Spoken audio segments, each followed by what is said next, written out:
salaamaaleykum wa rahmatullah bokk ñuy topp ci chaîne bi rawatina ñi nga xam ne ñoo abonné ci chaîne bi ñu ngi leen di nuyu di leen ziara tey nag ñu dikk ak yéen ci doomu Amar ñi nga xam ne ñu ngi topp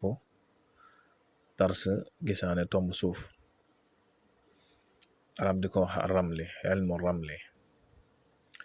ñu indi leen nag ci tënk rek comme niñ leen koy defale fan yi doomu Amar mooy firi lu xonq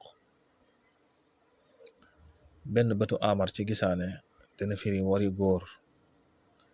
rawatina bu defee juróomi farada taawub Amar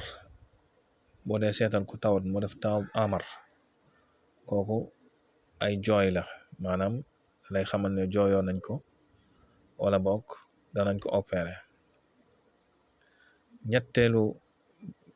bëtu Amar dalay wax ne waxi jigéen la bu defee juróomeelu Amar dalay wax ne kàddu kilifa la bu defee fukkeelu Amar dalay wax ne wax ju dëgër la mu ne la Amar su fekkee dafa bari ci gisaane gi dina firi daay maanaam sawara dina firi ngelaw dina firi deret ju bari ju ñuy tuuru mën naa firi tamit ay or mën naa firi tamit désert mën naa firi tamit ngelaw lu bari Amar nag ñaare li koy gën a jug mooy waxi sëy ak xeet yu ni mel bu fekkee danga cee seet ab sëy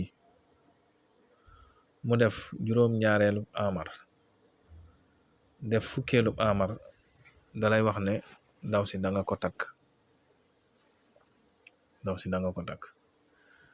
kon nag mbokk yi loolu lañ leen indiloon ci tënk rek Amar